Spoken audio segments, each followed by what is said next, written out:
Good morning and welcome to the Advanced Auto Parts second quarter 2023 conference call. Before we begin, Elizabeth Eiselman, Senior Vice President, Communications and Investor Relations, will make a brief statement concerning forward-looking statements that will be discussed on this call. Good morning, and thank you for joining us to discuss our Q2 2023 results. I'm joined by Gene Lee, Interim Executive Chair, Tom Greco, President and Chief Executive Officer, and Tony Iskander, Interim Chief Financial Officer.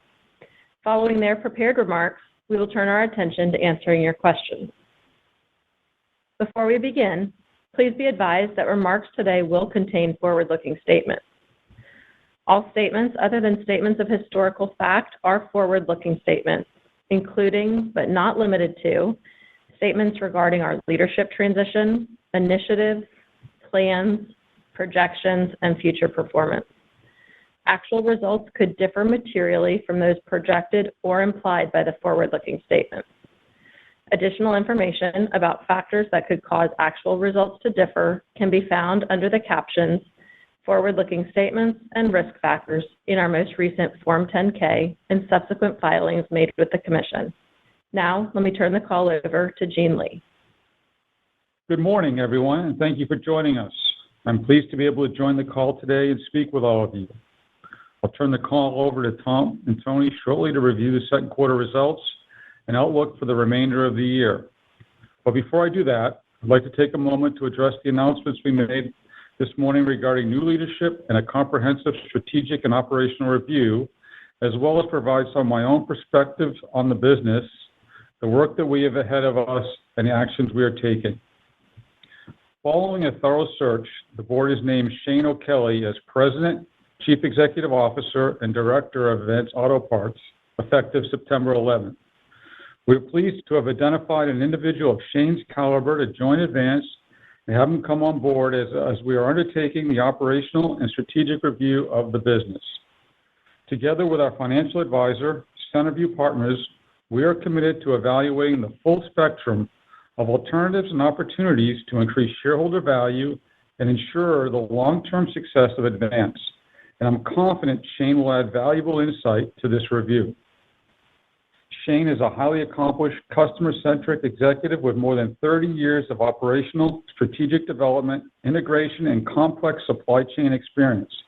He has a proven record of success developing high-performing teams and cultures to drive results. He joined Advance from HD Supply, where he has served as CEO since 2020, following the company's acquisition by the Home Depot. Prior to HD Supply, Shane was CEO of Interline Brands, which also operated as the Home Depot Pro. We are confident that Shane brings the right skill set, discipline, and expertise to lead Advance into the future. I plan to remain in the interim executive chair role through the end of the year to work alongside Shane and the management team. I look forward to welcoming him to Raleigh in September. Until Shane's official start date, Tom will continue to serve as President and CEO. Thereafter, he will serve as an advisor to help ensure a seamless transition of leadership responsibilities. On behalf of the entire board, I thank Tom for his many contributions to Advance, which notably includes the culture he has built with highly skilled and committed team members and a talented bench of leaders. We also announced today Tony Iskander as Interim Chief Financial Officer. Tony brings more than 25 years of finance and accounting expertise to the role and has served as the company's Senior Vice President, Finance, and Treasurer since 2020. We are beginning a search to identify the company's next permanent CFO and are pleased to have someone with Tony's experience to step into the role on an interim basis. We are also pleased to have Tony on the call today to review Q2 results along with Tom. Since expanding my role to serve as interim executive chair and partnering more closely with the leadership team, I have taken a deeper dive into the business and our strategy. As a board, we recognize that there is significant work to be done. We are conducting the operational and strategic review to develop a long-term strategy to deliver best-in-class shareholder value. We are executing a number of operational improvements, including inventory optimization initiatives, improving asset productivity across the enterprise, investments in our frontline organization to reduce turnover, and disciplined cost controls, which we expect to benefit the cost structure and working capital while strengthening Advance for the long term. However, we know there's more work to be done, and the team is focused on building on these actions and looking for ways to drive even stronger performance and enhance value. The company is providing updated full year 2023 guidance today, which considers recent performance and balance of the year expectations. I would note that after Shane joins next month, I expect to work closely with him on the business plan to ensure we capitalize on both Advance's near-term and long-term potential. With that, I'll now turn the call over to Tom. Thanks, Gene, and good morning, everyone. Before I start, I want to express my sincere appreciation to the board for all their support over the last 7 years. I look forward to working with Gene, Shane, and Tony to enable a seamless transition. As I turn to our Q2 results, I also want to thank all of our team members for their relentless focus on serving our customers. Coming into the quarter, we knew Q2 was going to be challenging, and that the investments we're making in both inventory to help improve availability and strategic pricing to maintain competitive price targets would build through the year. On our Q1 earnings call, we talked about moving with urgency with a back-to-basics approach and a heightened focus on execution, and this is how we approached the quarter. We delivered net sales growth in the quarter. However, the balance of our Q2 financial metrics remained challenged. As Gene noted, while we're executing some operational improvements, there are further actions that need to be taken to accelerate profitable growth. I'll speak to our sales and transactions in the quarter, and Tony will speak to the key drivers behind our results in more detail. Before that, I'd like to touch briefly on steps we've taken recently to better support our people. During the quarter, we made investments to more strongly position Advance in attracting and retaining high-caliber talent in our frontline roles. More specifically, we implemented compensation increases for key roles in our stores and supply chain. In our customer support center, we're also making investments this year to help retain high-caliber talent. We know that having the right compensation in place for our organization is critical to maintaining our strong culture and delivering operational excellence, and we've already seen reduced turnover. Turning to net sales, we saw growth in both DIY omnichannel and DIFM during Q2, with DIY omnichannel outperforming DIFM through continued e-commerce momentum, which delivered another quarter of double-digit growth. From a category perspective, motor oil, batteries, brakes, and engine management led the growth in Q2. DieHard continues to perform very well and gained unit share within batteries once again in the quarter. Meanwhile, improved availability on our CarQuest brand resulted in further owned brand penetration in the quarter. Regionally, our sales growth was once again led by the West. In terms of comparable store sales, the decline of 0.6% was primarily driven by negative comparable store sales in Pro. However, we saw sequential improvement in each period in both Pro and DIY, with the last 4 weeks of Q2 registering slightly positive comparable store sales growth overall.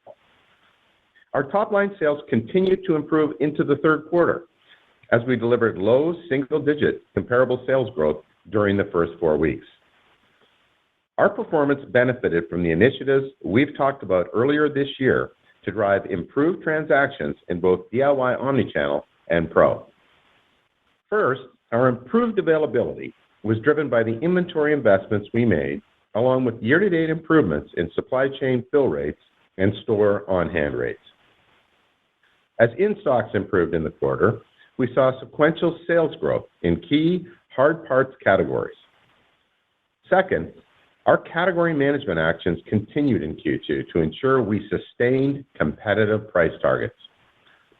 In addition, we've discussed in the past the opportunity to increase owned brand penetration to improve margins. As discussed on the May call, we launched a sales campaign in Q2. This was primarily targeted at accelerating the transition to Carquest branded products, as well as reducing slower-moving inventory in our network.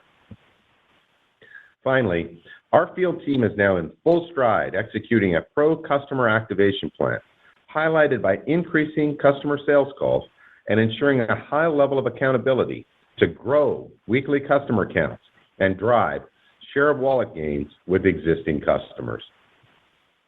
Our actions resulted in sequential improvement in transactions in Q2 compared to Q1 in both Pro and DIY. While DIY omnichannel transactions were down slightly in Q2 versus the prior year, average ticket was up mid-single digits.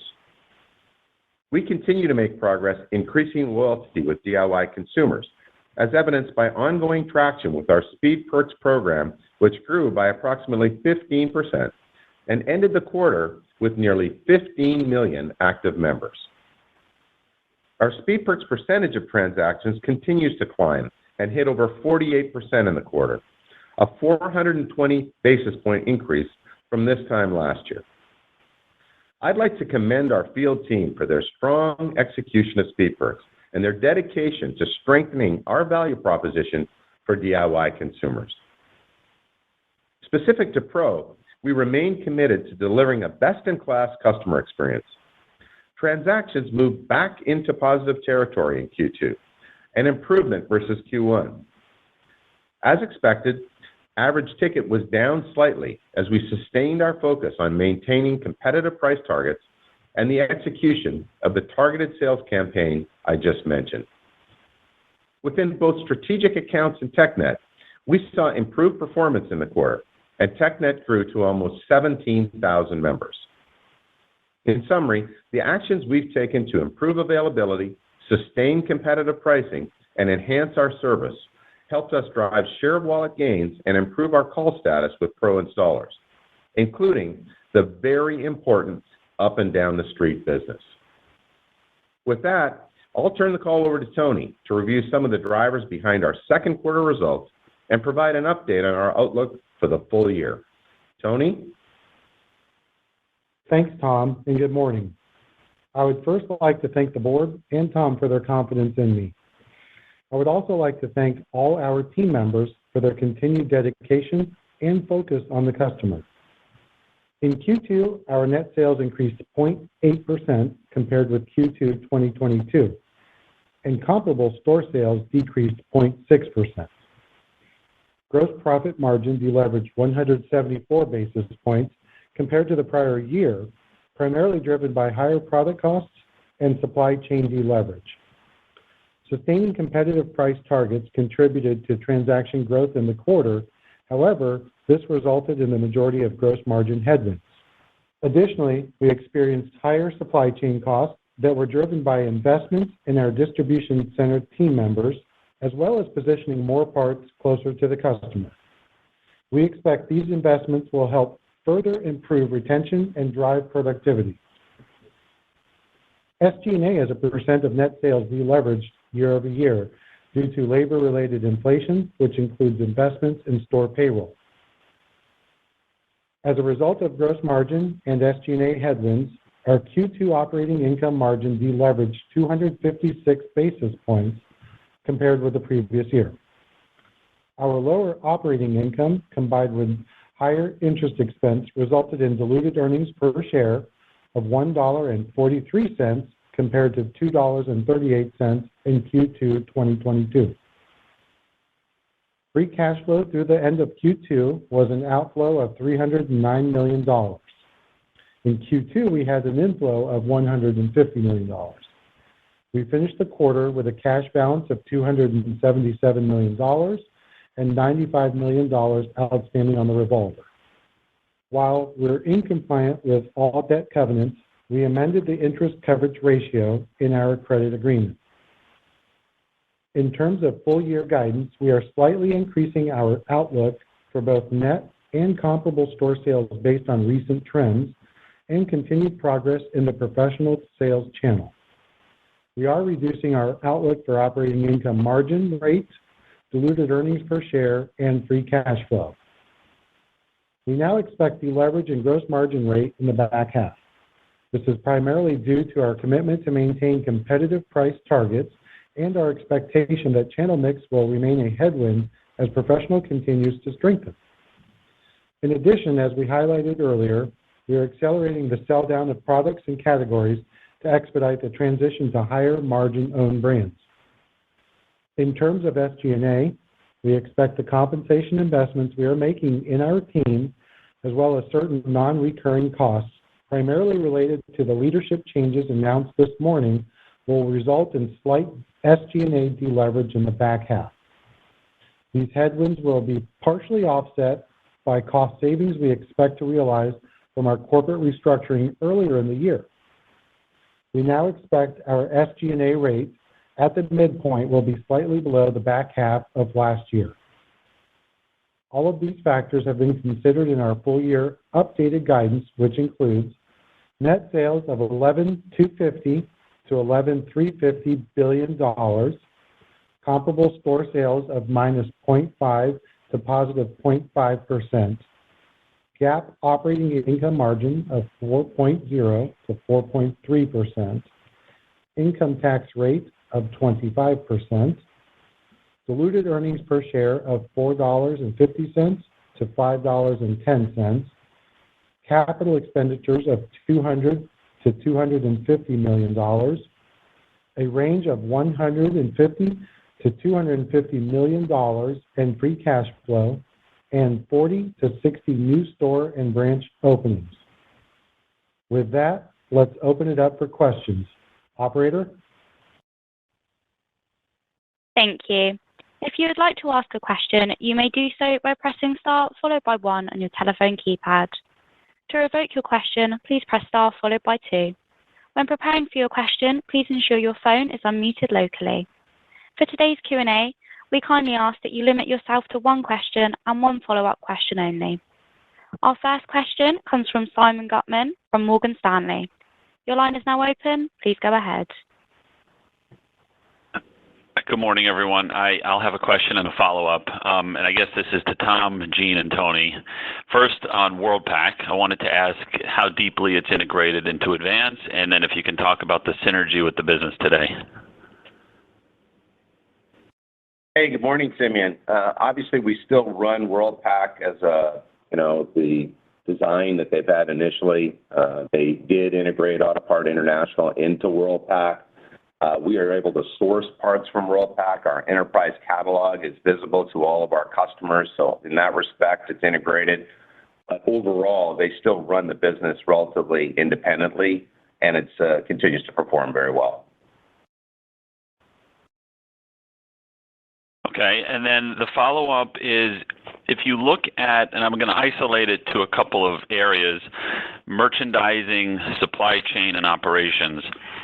If we're to diagnose the biggest priorities of enhancement, especially as new leadership looks at this business, where do you think the biggest opportunity exists between those? And then, as a solution, do you think it's a combination of P&L investment and capital, or does it weigh to one side or the other? Good morning, Simeon. It's Gene. I think that's what the strategic review is all about. Looking at the different parts of our organization and trying to determine where is the biggest leverage point. So I think it's not right for me to answer that question. I think that's a question for Shane to figure out as soon as he gets on board. I think the way you've framed it is a good way to frame it. And then I think what we need to do is determine how do we prioritize what initiatives will give us the biggest payback as quick as possible. And I would say that will be in Shane's 90-day agenda along with me. But I don't really want to commit to which one of the three is where the investment needs to be made. Thanks, Simeon. Our next question comes from Greg Melich from Evercore ISI. Your line is now open. Please go ahead. Hey, thanks. Good morning. Given the investments in both people and not passing through pricing, I guess I have 2 parts to one question. which is what are your inflation assumptions in top line for the back half? And then second, could you fill us in on how much payroll is growing year on year, both in the first half and then in the plan for the back half? Good morning, Greg. Yeah, so we expect low single digits on the pricing front, and wage inflation is more like mid-single. And that low single digit on pricing inflation, what's the cadence through the year? Was that like high singles in the first quarter and then gets to zero, or low singles in the fourth quarter? Yeah, we were more like mid-single early in the year. It's gradually coming down. We do have a lot of work we're doing on sourcing and through the category management work, which will help us a little bit with that in the back half. But it's a very gradual reduction through the year. We also have a freight benefit in the back half, as you know. I'm sure that you're seeing that in other parts of the road retail overall. Thanks, Greg. Our next question comes from Michael Lasser from UBS. Your line is now open. Please go ahead. Good morning. Thanks a lot for taking my questions. Number one, can you give us a rough approximation of the sales and profitability of the Worldpac as it stands today? Yeah, no, we haven't broken that out, Michael. My follow-up question, Tom, is as you think about the pricing environment, is it that Advance has just had to play a significant amount of catch-up, and its price gaps with the peers in the space has been widened, and so it's constantly having to make these price investments because of these wide gaps? Or are you seeing further decreases in prices across the space that you're having to invest in? And to what degree is this happening more so among national accounts versus up and down the street accounts? There's a lot there, Michael. I'll do my best here. First of all, I think you characterized it fairly well. In the back half of last year, we did see our price indices move above the market to places that we didn't like and were unacceptable to us. So we did start correcting that early this year, and it's sustained through the year. The other factor that's important to note is we called out the accelerated sell down of products that were transitioning to the CarQuest brand in the back half. And that is something that it is going to weigh on gross margin in the back half. It's neutral on dollars, but it's 30 to 35 basis points of rate in the back half. So that's also a factor. The good part of that is we're transitioning out of inventory that we've already paid for, and we're moving into higher margin products with terms. So it's going to have a benefit for us down the road. But those are the two big wild cards or big factors rather on the pricing front. National accounts versus up and down the street, there's really not a lot of difference there in terms of what we've seen. This has been a rational industry for a long time, and I suspect it will be going forward. Thanks, Michael. Our next question comes from Elizabeth Suzuki from Bank of America. Your line is now open. Please go ahead. Great, thank you. I just wanted to clarify on the margin guidance. So you mentioned you expect to deleverage gross margin in the back half and then some slight SG&A deleverage in the back half, but then there was a comment about some of those headwinds being partially offset by cost savings and the SG&A rate being slightly below the back half of last year. So I just wanted to understand whether SG&A was going to be a headwind or a tailwind to margin in the second half of this year.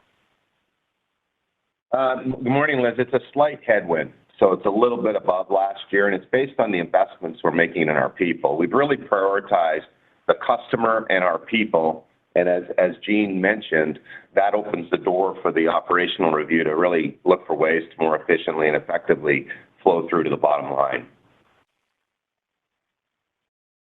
Okay, so more of the margin headwind's going to be on the growth side, and then theoretically going forward as owned brands become a larger percentage of your total, that should result in some gross margin expansion in the years ahead. I mean, this is all pending, whatever the strategic review comes out with, but just thinking about that one piece of the gross margin story. Yeah, that's correct. In the back half, we expect more deleverage from gross margin, and as I just mentioned to Michael, 35 basis points of that is this accelerated transition of products into CQ. Great, thank you.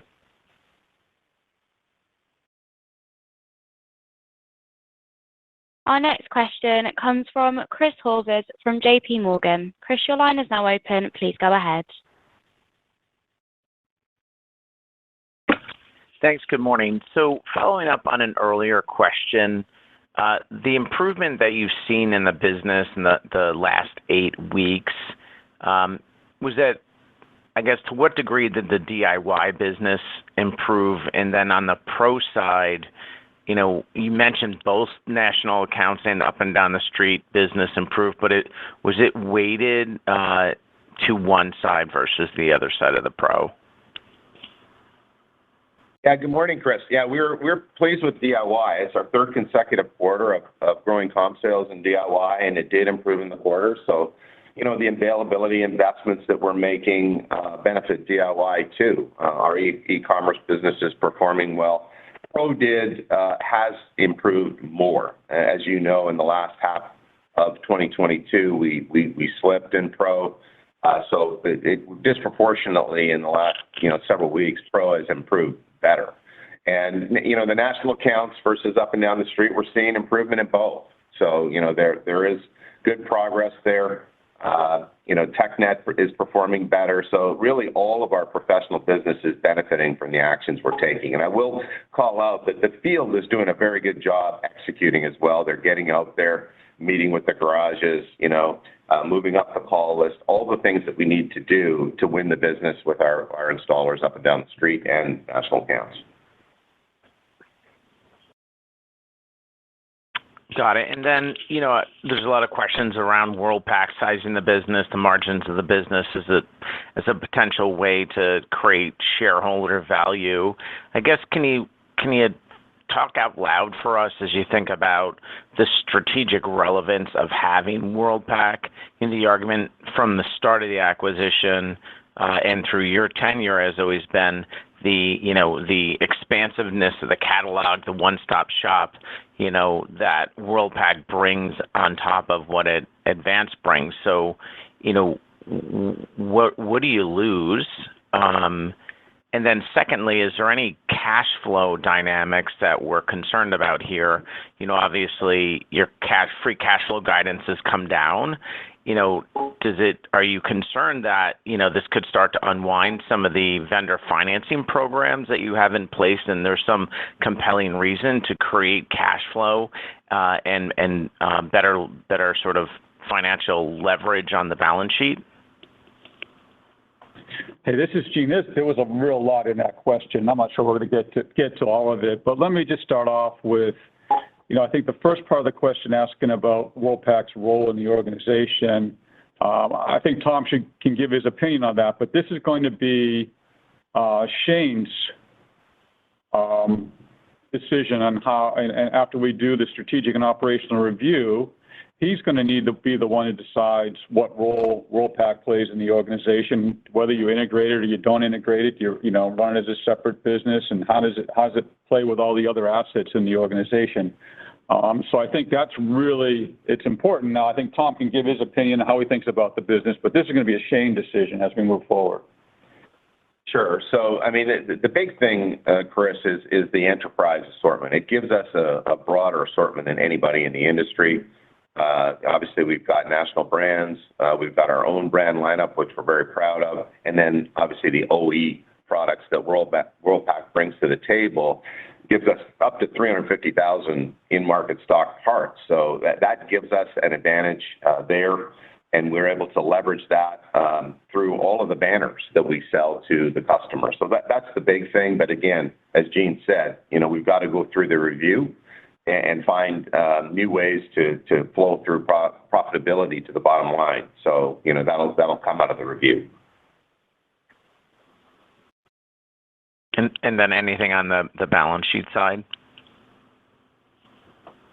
Hey, Chris, this is Tony. So we're not seeing any changes in our supplier finance programs or any attractiveness in that. So, as you know, we disclosed that, and you'll read more about that in the Q later today. Got it. Thanks very much. Thanks, Chris. Our next question comes from Brett Jordan from Jefferies. Brett, your line is now open. Please go ahead. Hey, good morning, guys.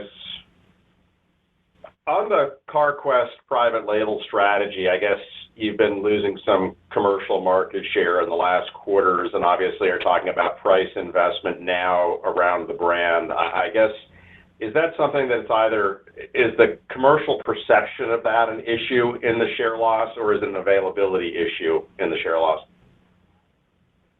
I think if you look back last year and into the first part of this year, it was primarily availability, Brett, as you highlighted a minute ago. But I do think our availability improvements that we've made there have been the biggest driver of the change. Our on-hand rates are up very nicely in the key categories we transition, which engine management, undercar, et cetera.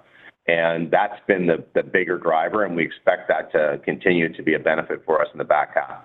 Our professional installers love the CarQuest brand. Our brakes are the best. We have the best brake program in the business. And, transitioning these products has been very difficult. It's taken us more time than we would like. But once we get them in and the customer gets a chance to install them, this is a product that we get repeat business off of.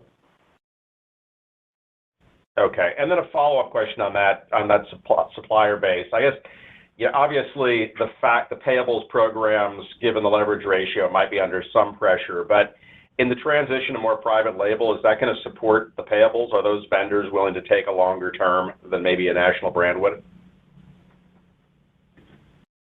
I mean, we obviously factor in all those changes, Brett. When we make a change from a national brand to CarQuest, we know what the change in the terms are, so we factor all that in, and it's part of the calculus, right? When we make the decision, we look at the margin rate, we look at the quality, we look at the vendor itself, most of which are OE providers, so they make a very high quality product, and then we evaluate the terms. So it's a holistic decision that we're making in terms of selecting our suppliers. Okay, I guess from the forecast on cash flow for the year, where do you see the payables ratio getting down to? I guess as we add another couple of EBIT quarters that might have your leverage ratio above 3. Yeah, as you saw from Q1 to Q2, it's starting to go up, and we expect it to continue to increase over time as we get some of those investments behind us, and then we continue to build and replenish. So we actually believe that the AP ratio will continue to expand. Okay, great. Thank you. Thanks, Brett. Thanks, Brett. Our next question comes from Seth Sigman from Barclays. Seth, your line is now open. Please go ahead. Hey, good morning, everyone. I wanted to follow up on the gross margin. It sounds like part of the issue is pricing to cover the cost, but I'm curious, why is that so different for AAP?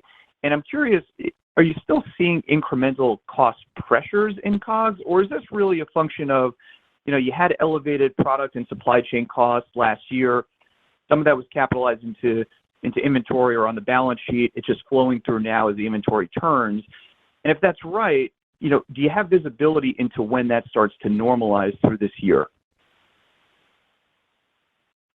I think that the earlier question sort of answered that one, Seth, which is, we did see our pricing elevate above the market in the back half of last year, and we are addressing that as we go into this year, and you'll see that through the back half. So, we're committed to a holistic solution here. We want to make sure our availability gets better, our visibility of our parts is better, and service and delivery continues to improve. And, we are going to sustain the price index. We'll continue to stay focused on that, but as we get into, obviously, further out, you'll see that normalize.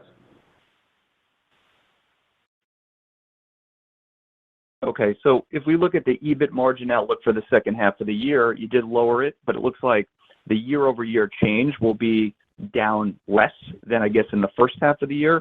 Can you just help us contextualize what may be driving that improvement and trend in the second half of the year? Yeah, sure. I mean, for sure on the gross margin side, we mentioned freight earlier. Freight becomes a tailwind for us in the back half. Some of our category management initiatives begin to benefit us in the back half. And just year over year, price versus cost is not as punitive as it was in the front half of the year. We've got more sales, so there's less supply chain the leverage on the gross margin side.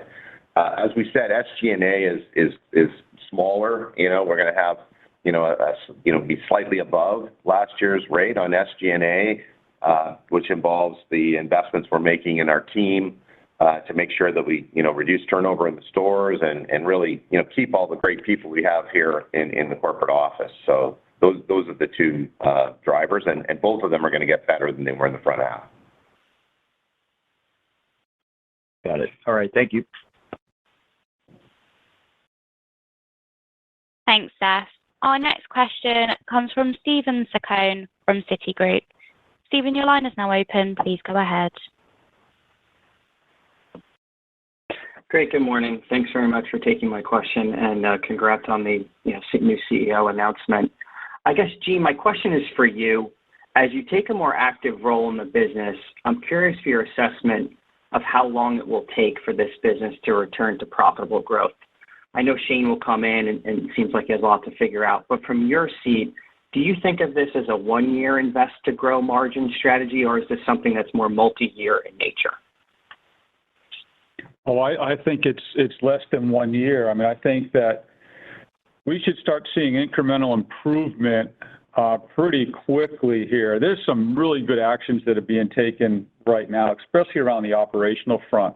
I think we're doing a much better job today up and down the street with our professional customers. I think we're operating at the store level much better. I think we're making significant improvements in supply chain. And more importantly, I think when you think about our strategy with our top 4,000 products that we're calling Never Out, we've made great progress there too. So I think that we are, I think that the price to inflation gap will continue to grow. And as we move forward, we should actually be able to price to cover inflation after we wrap. Therefore, you're not going to see the same kind of deleverage in the gross margin line. And so I think that we're going to start seeing improvement pretty quickly. We've been working hard the last 90, 120 days on some focused initiatives that are starting to come through for us. We're seeing that in the sales line. We're excited every morning that we're seeing some sales growth. So I think as we get past the back half of the year, we will actually see price at inflation or slightly above inflation, and then we can get to start to leveraging both gross margin and gross profit and our SG&A. That's great. Thank you for that detail. And then just to follow up, because there's been several questions clearly on Worldpac, but I was curious with the operational and strategic review, is it fair to conclude that includes the potential for asset divestitures? I think there's a range of options that we have to consider. We sit here today. We think Worldpac is a great asset, and as I think about all our assets, I think the number one issue in our organization today is asset productivity. So we need to evaluate the productivity of all of our assets, including Worldpac. We need to understand what's the potential of all those assets. How do they fit organizationally? And how to best operationalize those assets. To me, that's what the comprehensive, strategic review is all about. And I think there's going to be more focus on the operational review because we have a lot of opportunity there to improve our processes and procedures from end to end. And I think that's really over time where the cost savings will come is through improving those processes and procedures. And I think Tom mentioned earlier, we've been working hard on our category management. We have an outside consultant in working with us, and we're making some really great progress that I think will show some positive results into 24. And I'm excited about that. But there's other opportunities, and what I've been referring to as the value chain, to evaluate all our processes and procedures. So I would say we have a wide range of options. Everything is on the table. But I think we need to truly understand, Shane needs to truly understand, what's the potential of all these assets and how do they fit in and how we best operationalize them? Great. Thank you for all the detail. Best of luck. Thanks, Stephen. Our next question comes from Stephen Forbes from Guggenheim Partners. Stephen, your line is now open. Please go ahead. Good morning. I have a two-part question on capital spending. So first, given the reduction in spending plans year to date, from the start of the year, can you help us better understand what the team has pulled back on? And then the second part is, as we think about sort of more normalized capital spending ratios looking out, and any initial thoughts on what the go-forward spend rate should be?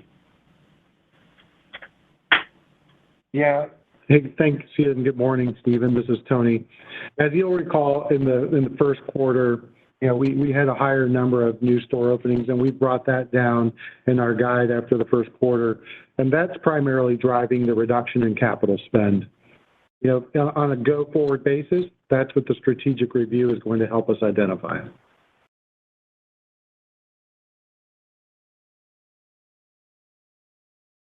Thank you.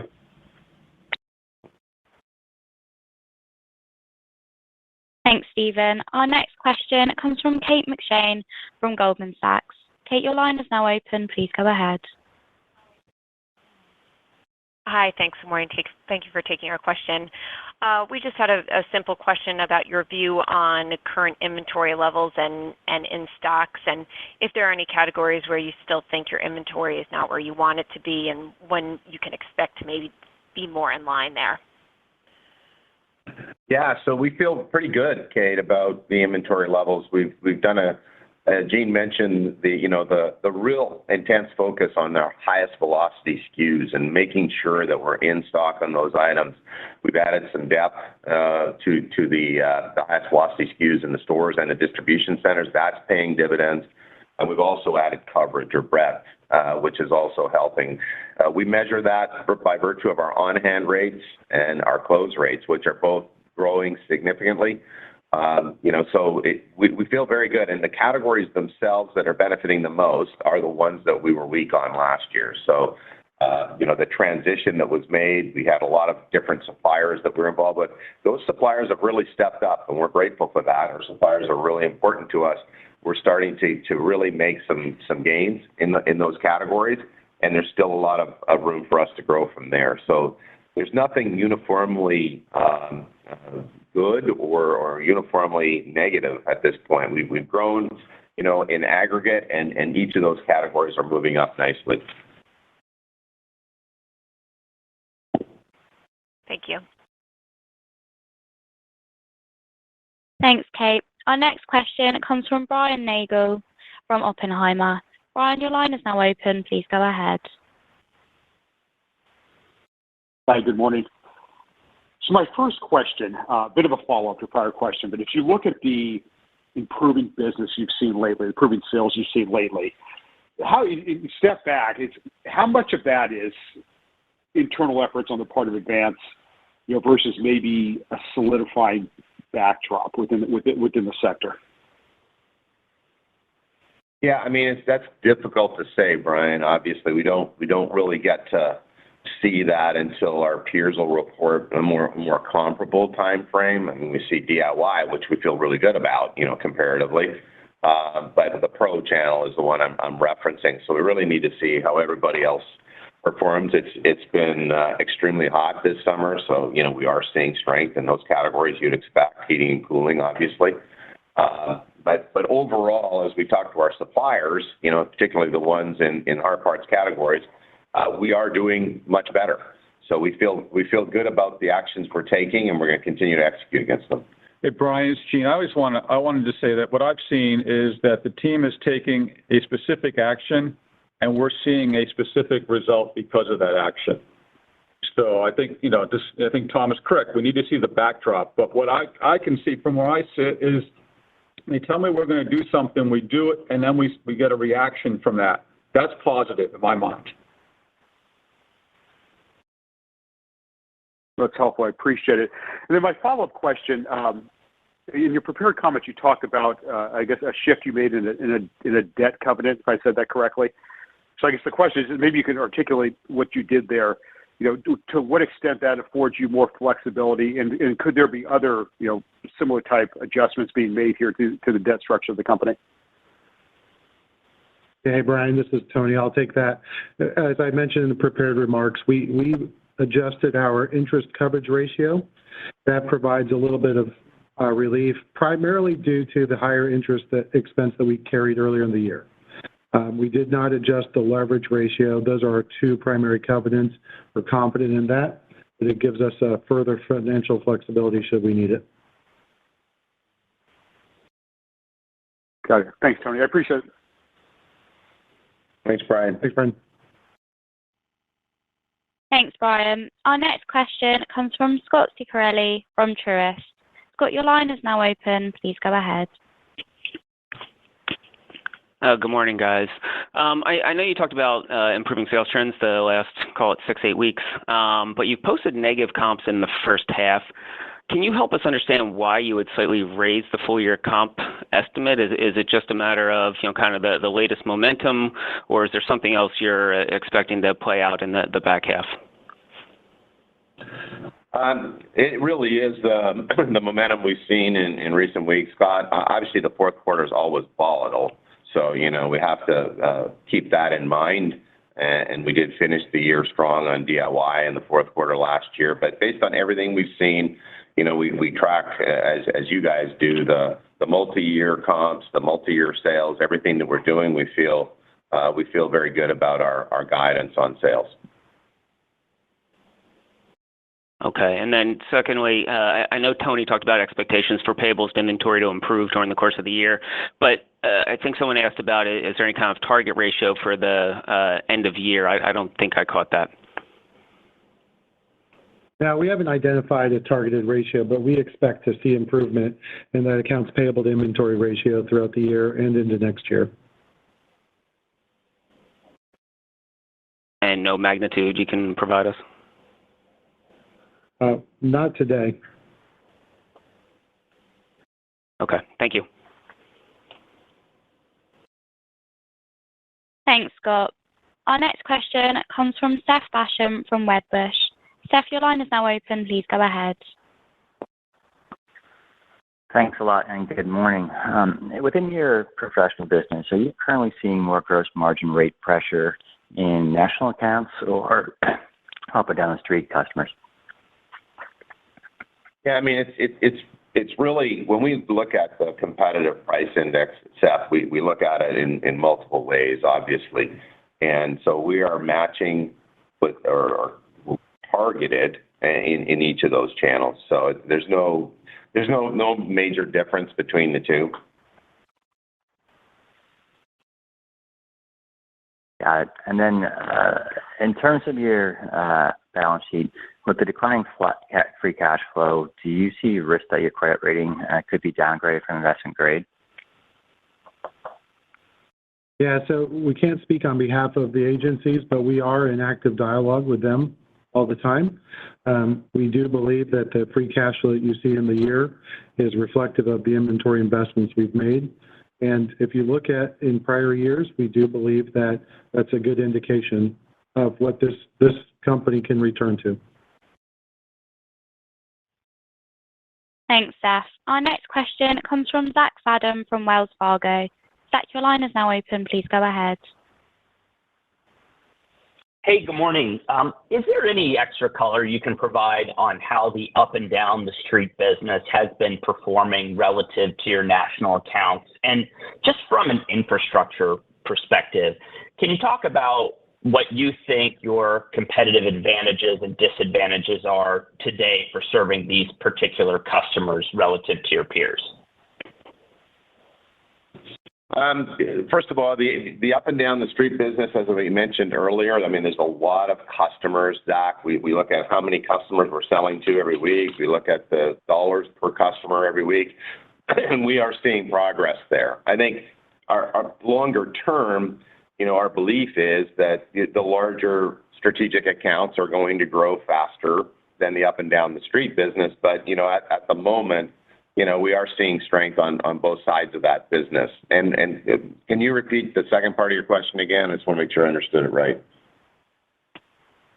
Yeah, what do you think your advantages or disadvantages are for serving these particular customers versus your peers? Well, I think it's similar to what we've said. I think it's similar on both sides of the business. I mean, it's about having an enterprise assortment. We've got a great footprint. We've got terrific brands and high-quality parts, and we're going to continue to leverage, our availability, the visibility of our products, our service and delivery. We grew up in the professional business. CarQuest is a professional brand, and we'll continue to leverage all of the things that we have to win the professional business. As Gene said, the idea from here is to improve the asset productivity of our business and ensure that as we drive growth, we're able to flow it through better to the bottom line. Got it. And I know that the strategic review is ongoing, so the answer to this question may change. But as you comb through all the short-term noise this year around your P&L, pricing, investments, et cetera, can you talk through what you think the right structural EBIT margin is for this business over the long term? I think that, as we sit here today, that's impossible to pinpoint. What I believe today, as I get more involved in this, is that there's a lot of room for incremental improvement year over year. We do have some structural differences to our other big competitors. I think they're well documented. But we know that we can improve from where we are today significantly. And I think putting a number out there is unfair to Shane and the rest of the management team. We need to go through more so the operational review to understand what the true opportunities are to service our customers and take care of our team members and to provide the best service we can to every one of our customers. That's got to be the goal long term. Thanks, Zach. Our next question comes from Michael Baker from D.A. Davidson. Michael, your line is now open. Please go ahead. Okay, thanks. Gene, if I could just follow up on that last point, can you remind, or what do you see as the structural differences between your margin structure and the other guys? We know there's different rent versus own situation, which maybe drags down your margins a little bit versus competitors. But even if you look at it on like an EBITDA basis, there's a huge gap, and that gap has widened over time. So what are the structural differences besides you guys rent more stores than they do? Well, I think it's a mix of the business. Remember, we've got a very large business inside our business, which is the independents, which the margin structure is very, very different, but it's a very lucrative business. I would say the biggest thing that impacts our margins overall is the asset productivity. Right, we're doing approximately 1.7 a box, and the other guys are doing approximately 2.3, 2.4. So if you just look at that productivity and just increase it, just to $2 million, what it does to our margins, the flow through on that additional sales is fantastic. And also when you look at the way our distribution centers are set up, that's a huge structural disadvantage that will need to be addressed at some point. How that gets prioritized, I don't know today, but it needs to be dealt with. And so I keep reverting back to, and I describe it as asset productivity. Our assets are not productive enough to create the right margin structure. Then you get into own versus rent, channel mix, our independent business. But the first priority is to improve the productivity of all the assets. That'll impact the biggest impact on margins. Yeah, completely agree. And I would say that some of that isn't necessarily structural, so that's the opportunity. If I could ask one other question, I guess that was my follow-up, the first question. This is my main question. Talk to us about the qualities that you thought make Shane O'Kelly the right pick. Is it his distribution capabilities or operational capabilities? It's been a while since I assume you looked at auto, people who are in the auto parts business. How much does that factor in, or how much did you consider that, and what made Shane better than anyone within the business? Yeah, I think great question. I mean, we did a comprehensive search, right? We talked to a lot of people, and by far, Shane was the best person for this role. When you think about his experience set, he's a very disciplined, thoughtful leader who has been in the professional channel most of his career, but has had exposure to big box retail. A lot of good process and procedures he's been a part of. I think that he's a car enthusiast. He has sold into the channel before. He loves the business, and I think his leadership style is perfect for where we are in our journey and what we need. I would say that as we talk to people that had industry experience, people that were most interesting had non-competes, and they're very difficult to get out of their current position because of the non-competes. But even so, when it was all said and done, Shane O'Kelly was by far our best candidate for this role in the current situation. He's well-educated, strong discipline background, and he's just a thoughtful human being with a real focus on customers. And so we're excited to have the opportunity to bring in a leader like Shane. We're very pleased that we're able to do it as quickly as we're able to do it, to identify someone with his skill and talents. And the succession committee did a fantastic job getting us to this point, and we can't wait for him to be involved.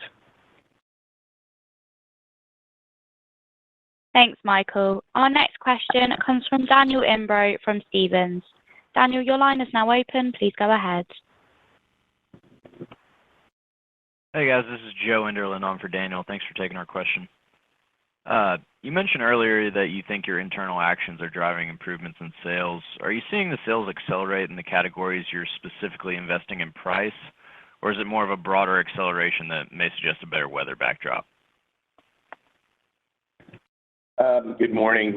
First of all, the drivers really start with availability. I mean, the availability improvements are much more closely correlated to the improvement in sales, and in particular, in those categories where we have big opportunities to improve versus last year, and that's engine management and heating, cooling, and undercar. So we are seeing a very close connection. Gene said it well. There's an action that we're taking, and then we see the corresponding lift, and it's building through the year. The price indices that we are targeting, we have a terrific team in the pricing area. They look at our pricing every week in every category, and we do look very closely at those elasticities. I mean, this category is honestly less elastic than many categories in retail because pricing is either third or fourth in the decision criteria for the installer, but you can't ignore it. So that's really what we're doing there.